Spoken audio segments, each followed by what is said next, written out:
Hello students, we move on to the next chapter in Vistas, which is Should Wizard Hit Mommy? It's a beautiful chapter, children. It's a story within a story. It's written by John Updike, who's an American novelist. He's also a poet and a short story writer. He became famous for his Rabbit series, where he talks a lot about concerns and passions and sufferings of an average American. He is considered to be one of the greatest American writers of all times. Children, the story basically deals with certain moral issues and with the adult complexities that clash with childish innocence. In this story, we have Jack, who is the protagonist, who is telling his daughter Jo a story, and he has this habit of telling his daughter a story every time she goes to sleep. And through the story, the poet highlights how even the children have their own egos. Children have their own identities, they have got their own views, they have their own attitudes and perceptions. The ending of the story also highlights that the fact that the children must understand that one must accept one's identity and gracefully accept the way we are treated by God, we are created by God rather. Children, many a times we are not happy with the way we are. We look at others and we feel that we should be made like them, or we pretend to be something which we are not. We wish to be something which we cannot be, and then we try to imitate others. But what we need to understand is we are all unique in our own ways. God has made us unique, so we need to accept that, be blessed for whatever way God has made us. Right? It's a beautiful point which the story in the story which the author brings out in a very nice way. And the story entirely, if you see, it's about Jack, a father who's got a young daughter named Jo. She's a 4-year-old daughter, and every time he tries to put her to sleep, especially on Saturdays, which is a weekend, in the afternoon he would try to put her to sleep. He narrates her a story, and the daughter, she's got so much used to hearing a story that sometimes the father runs out of ideas. He does not know what story he should be telling her. So he started narrating stories to her when she was just 2 years old. So it had been 2 years now, and 2 years means you can understand how many stories he would have narrated to his young daughter. So what he did was, he kept the basic plot of the story remained the same, and the plot remained the same. It's just the name of the characters would change. One day it would be Roger, let's say Roger Rabbit. One day it would be Roger Squirrel. Then it would be Roger Chipmunk. So this way the characters kept on changing, but the basic plot remained the same. And as per the story, it would always be like this: small little animal would have a problem, and with that problem, which cannot be solved, then somebody would advise that animal to go to a wise old owl which lived up on a tree, and then the wise old owl would direct it to a wizard who lived very far away, and then this creature would follow all that route and reach that jungle, reach that place where the wizard stayed, meet the wizard, and the wizard would solve the problem. And then it would come back happily home, and when it would come back home, the creature's father and mother would always appreciate, and they would be very happy, and they would have a luxury dinner, and then they would all sleep at home peacefully. So that is how the story would end.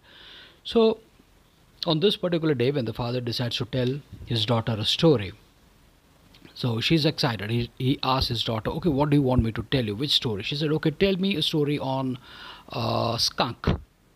The father was surprised. He had never thought of a story of a skunk, but now he thought he'll create one and in his mind. So he starts with the story, and he says, okay, once there was an animal who lived in the forest. His name was Roger Skunk, and he smelled so bad that no animal would ever play with him. He went out to play, all the other animals would cry, stinky skunk, and then that made Roger Skunk cry. And when he narrated the story, the poor little girl also made a very sad face because she felt bad for the Raja skunk. And then she was very excited. Okay, okay, will you go to the owl? He says, just wait, relax. I'm telling you the story. Okay, then the creature visits the owl, and the owl lived up on a tree. And when it reached the owl, he said, the owl said, okay, what do you want, young creature? It said, I smell very bad, and I smell so bad that no creature wants to play with me. Oh, she said, oh, so you do smell bad. And then it directed the skunk to go to the woods, and it showed the way where the wizard lived. It said, you go to the wizard and your problem will be solved. So the wizard would take some money, and then it ran all the way up and down the trees and all the tracks it covered, and finally it reached the place where the wizard lived. So it went and knocked on the door. The wizard opened the door, and she said, yes, how can I help you? She said, I smell very bad. No creatures play with me because I smell very bad. Wizard said, yes, you do smell very bad. Okay, it opened the door and made way for Roger Creature to come in. When Roger Skunk entered the room, he said, okay. Roger Skunk looked all around. She found the wizard's small little house contained a lot of magical things lying all around. She said, okay, then next what?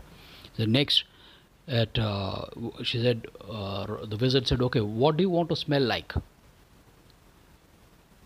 Skunk gave it a thought and said, okay, can you make me smell like roses?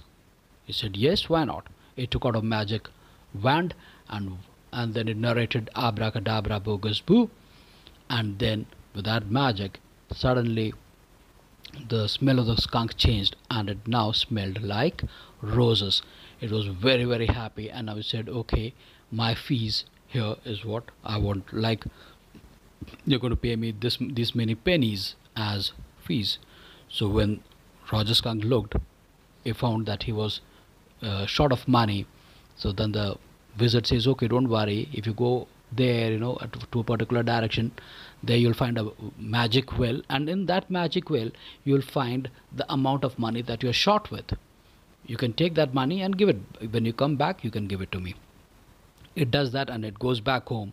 When it goes back home, all the other creatures are playing, so it goes and plays with all the other creatures. The creatures are very happy, excited, and after that Roger Skunk goes back home. But when it goes back home, the mother does not like the smell. She's very angry. She says, who made you smell like that? He said, the wizard. She says, come with me, we'll go to the wizard. She takes an umbrella, and they both go to the wizard's house.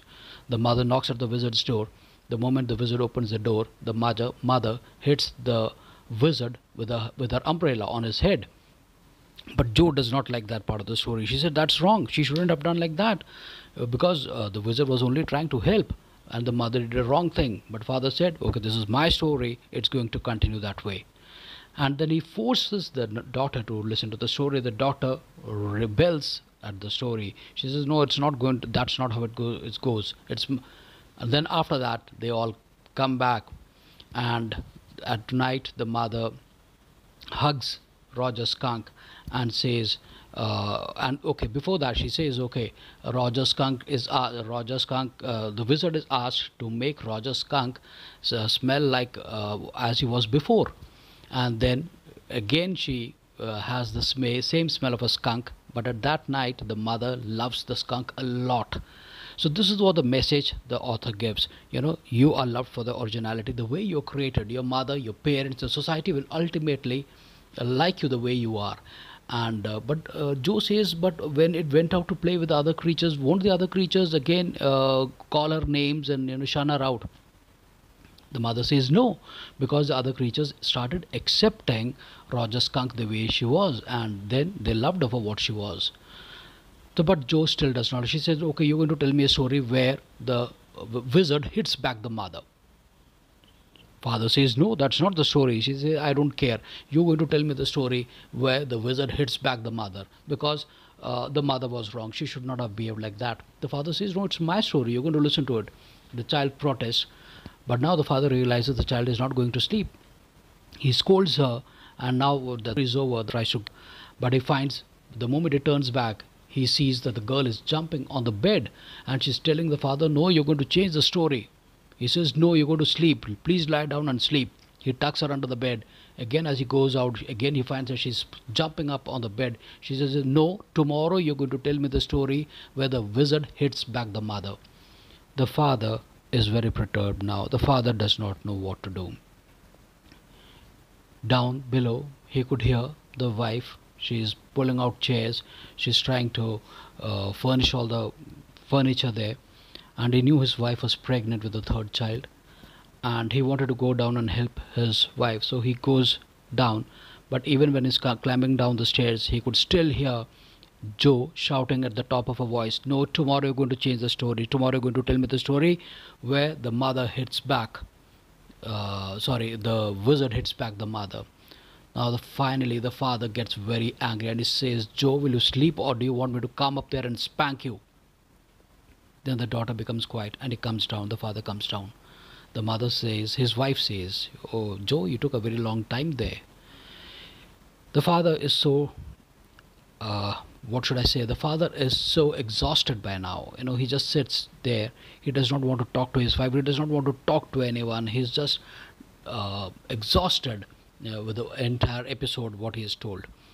So there he leaves the readers thinking. Basically, what the writer is trying to tell us is, children have got their own views. They've got their own viewpoint. Parents sometimes try to thrust their views on the child, which the child does not accept. The child wants a better ending or a different ending, but the child ultimately is not happy. So children, if you read, I've given the theme also in the beginning, which I'm sure you're going to like. I'm also putting forward the summary of this chapter, which you can again pause and read if you want. You will also find summary available on the internet, children. It's a very nice story. It's a story within a story, although it's a story about small little characters, animals, but then it has a very, very broad message and with a very, very broad meaning. Taking life, being thankful for life the way we've been created and gracefully, elegantly accepting the way we are. Right, children? Thank you so much. Thank you.